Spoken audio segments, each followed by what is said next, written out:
Hello everybody, welcome back to Let's Play Hearts of Iron 4 Kaiserreich as Belarus. Let's continue on from where we last left off. So, we're trying to still fix our land issue. Currently, 93 days, like 3 months, right?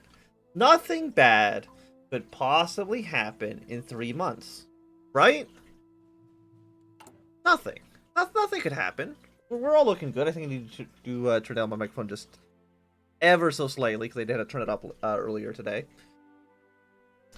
Yeah, we get political power gain off of you. We are currently again losing our stability, which is not great. But we will get there in like 5 more focuses. More like more like 4.5, because you're about halfway done. So that's only like negative 15, 16 stability, I think. That's cool. That's good. 82 days to you. I mean, we're still popular, still effective. Yeah, like 82 days. I don't think anything could happen. I think we'll be more than pleased with the results of our land reform.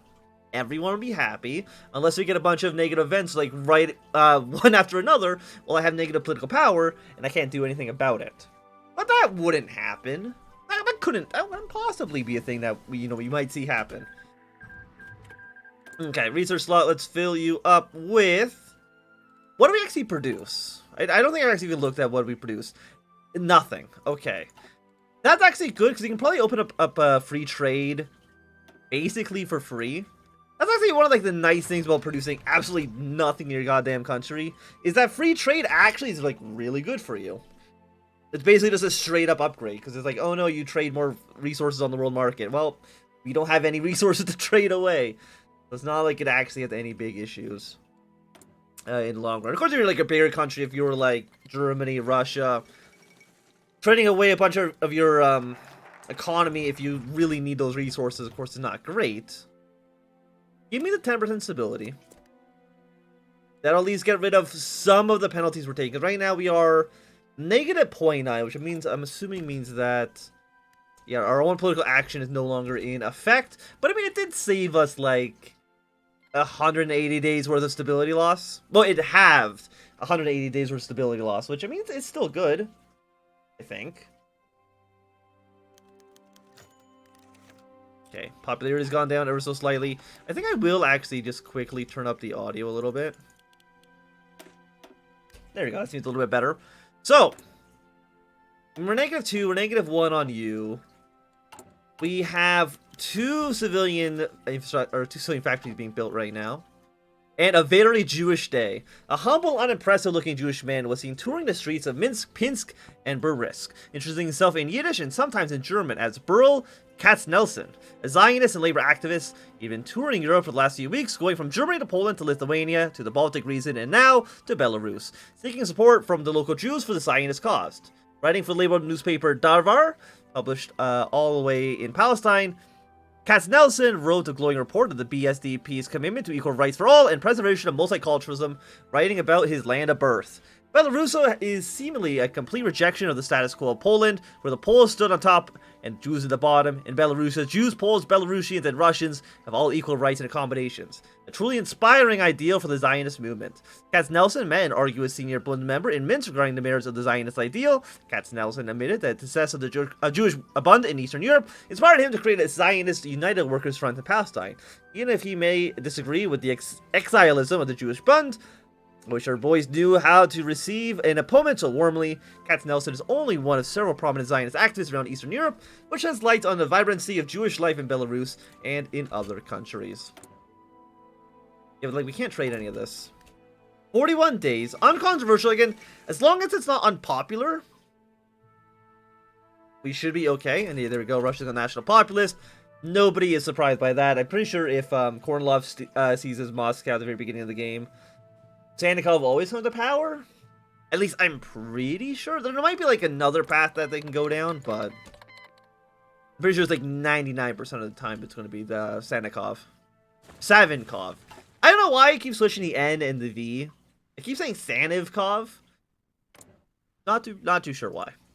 Like, is there another way they can go? Because I know it's a strong hand. Strong hand is when you get Savinkov. It requires Anton Denikin or Vagro to be country leader. But I don't know if that can actually fire when what's his name takes over. I don't know. Okay, Fourth Balkan War. Everybody's at war in the Balkans. I don't believe we have any interest whatsoever in any of these factions. Finland did end up joining the Reichspakt, so that's actually really nice. We did lose the Baltic Duchy, but at least we have a nicer front line here with the Finns. Sweden, did you join the Reichspakt? No, but you're conservative, so you should end up joining our faction at some point, I believe. You might stay neutral. I mean, Norway is not Syndicalist, so I believe Norway might actually join the Entente. I don't remember if Norway needs to be market liberal to join the Entente or not.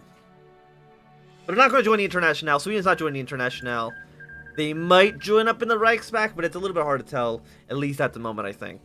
But they could stay neutral. They could stay neutral. Bulgaria is currently fighting against everybody. Do you have the non-aggression pact with the Ottomans? Yes, you do. But I don't believe... No, we do have vested interest. We want Bulgaria to win. Bulgaria winning, I think, makes them more likely to align themselves with Germany. Because Germany's the one that actually sends volunteers to this country. But I don't know... I mean, it's like, yeah, we can send a unit, but... AI Bulgaria typically does not do very well. Okay, I mean, it's still effective. We have 19 days. UB 14 days. You know what? I will take it, just because it's going to be done a little bit faster. If we get, like, one more negative event, I would kick myself for not taking this right now. So, 35 political power. It'll be done just a handful of days where the plan is fully completed. And Belarus, okay, some name I cannot read, by Janka Kupala. Janka Kupala, a far more famous pen name for Ivan Daminikavich Lucevic, has published a voluminous collection of his many poems entitled Orderly Belarus. Kupala is already known as one of the greatest writers in the Belarus language, and as a patron and enthusiastic supporter of Belarusian nationhood. His earlier poems had earned the ire of Tsarist authorities, while his work during the Weltkrieg was full of anti-war sentiment. After the February Revolution, his tone changed to become far more optimistic, and he notably translated the Internationale into Belarusian. This new volume is the biggest compilation of his works yet, and will hopefully continue to inspire other Belarusian writers and expand the body of works in the language, helping to cement itself as more than just a peasant's tongue. O young Belarus, come forth, take thy place of honor and fame among nations. Oh, stability, political power. Happy to see it, because again, that's 5 weeks of this penalty basically being erased. There we go, get an extra research slot as well. All good things. All good things, I would say. So this will be done in 2 days. So hopefully, if we can get back up to popular, which we did, and hopefully nothing bad happens in the next 4 days. How is this Civil War looking, by the way? MacArthur's actually chosen, like, the worst plan for themselves, so I think that MacArthur is not lasting too long. Yeah, MacArthur's dead. I don't think there's any way MacArthur can come back from this. Just his starting spawn for the AI is just terrible for him.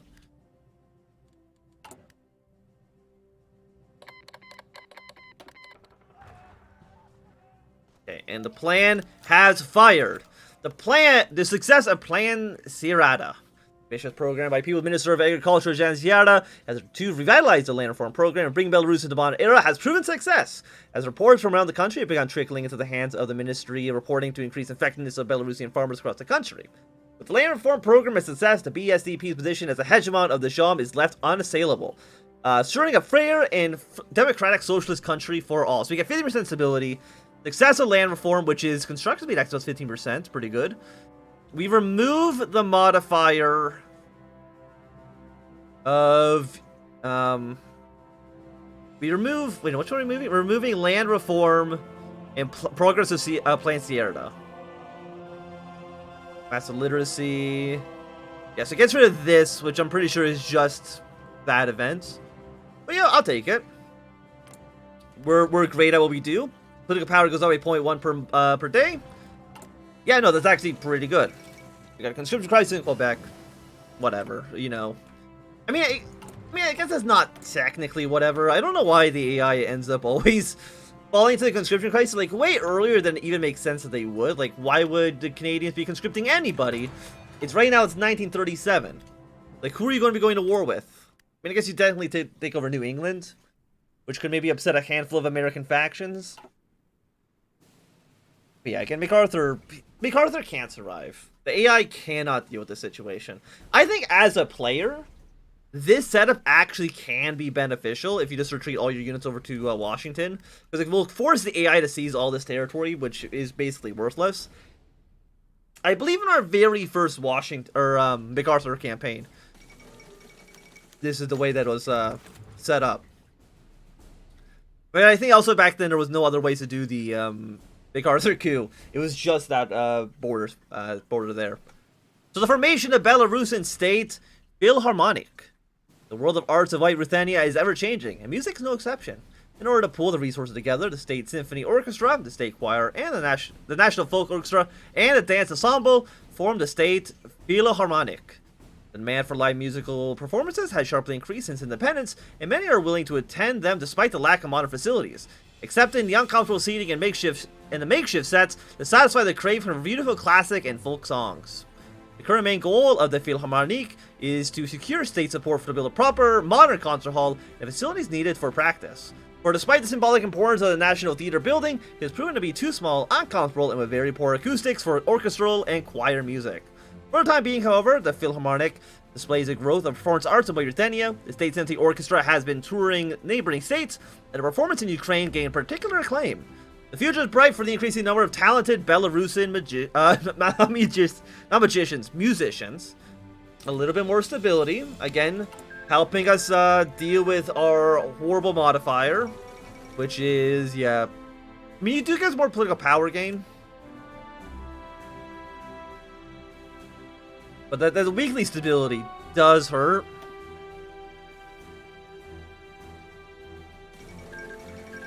Okay, Hawaii joined the Reichspakt. Could lead us to going to war with the Japanese, but I mean, Japan would go to war over Germany's Asia regardless in the future. And negotiating with the Bund are a success. With what was thought to be an impossible task has become a success. Representatives report that we have reached a conclusive agreement with the leadership of the Jewish Labor Bund regarding their support for our many reforms. While submitting to the Bund's demands was a hard pill to swallow for some, the benefits cannot be denied, as we have essentially enforced our alliance with the Bund going forward, and their support for the government is guaranteed. So we get political power gain plus 20%, actually pretty decent. Because right now we have like basically nothing in here. We've been spending all of our political power on doing the one decision event. I mean, we are taking a factory output decrease. We are taking a consumer good penalty. Yeah, but now we're at 1.6 per day. I would say that's pretty good. It'd be at 2.6 if we weren't taking any national focuses. Of course, you know, you'd usually always be taking a national focus, but I think the point still stands. Do we have an Air Force? We do not. I mean, we don't really have the industry to build an Air Force, do we? No, we have 2 military factories. So yeah, the answer is basically no on that one. But I think we honestly, I think, want to immediately start going for the 1939 industry techs. Just because, like, researching aircraft doesn't really do anything for us. Getting any kind of doctrines doesn't do anything. We have no naval units.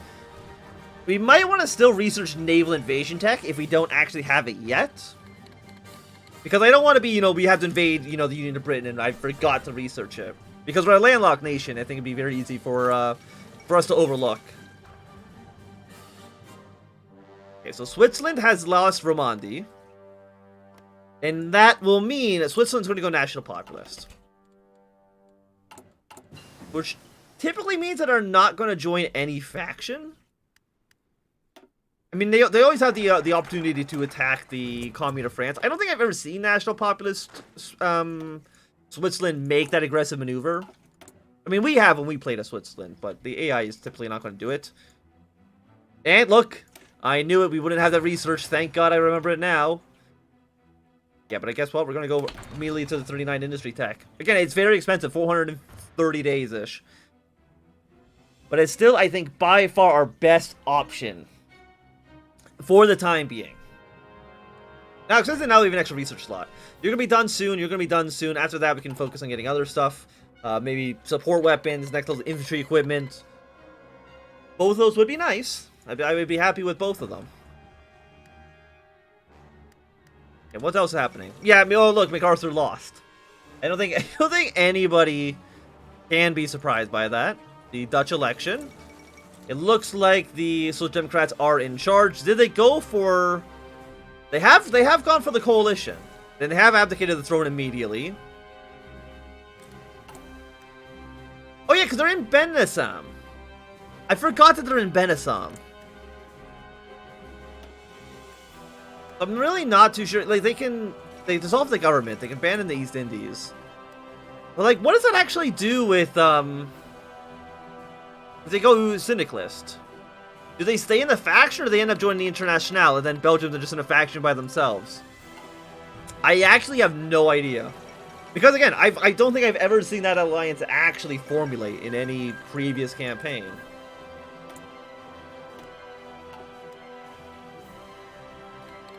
Okay, Spanish Civil War.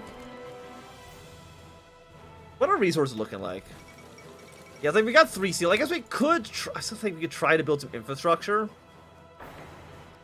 Never mind. Even with all our infrastructure, it actually does not increase this at all. Very cool. So we're just kind of stuck at 3 at the moment. And also, you guys are at war. Prince of Federation is actually going to get their ass kicked. But in the Spanish Civil War, again, what we really want, we want to make sure CNT loses. The Carlists or the Kingdom of Spain, either of those are an okay choice for us. But the Kingdom of Spain is more likely to join the Germans. There is a chance that they do go neutral. And that's always kind of a little bit sad. Carlist Spain, I think, always goes Entente. Yeah, I don't believe they can be neutral. They have to join the Entente. So maybe actually supporting the Carlists would make sense. The thing is that they're always in like a kind of garbage situation. Which is probably not a good time for them. Okay, Iceland has gained their independence.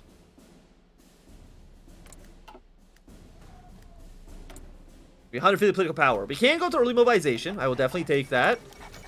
And the Russian threat.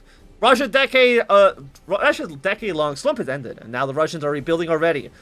They raise claims all over their former imperial territories in Eastern European states are surely going to be one of their targets. To make sure that the Russian threat is contained and the Eastern European states can defend their sovereignty, leaders and generals of the Ostaaten have gathered in Riga to discuss a program of mutual cooperation. Okay, this is the same thing we saw when we were playing as Lithuania, I'm pretty sure. It was not when we were playing as the Baltic Duchy, because I think this is a newer thing than that. Yeah, we can put in equipment. I could put in support equipment. I don't really have a use for it right now, so you know what? Boom, put in 150. I would like guns. I would like artillery pieces. I just don't need support weapons. If you want to go give it to the Lithuanians, to Ukraine, I guess you can also give it to technically Riga. I don't know if it tells you who's actually... Riga is actually responsible for handing this stuff out. Yeah, we don't want to refuse shipments. I can understand, like, in certain circumstances why you'd want to. I think that's probably most applicable to Ukraine than anybody else.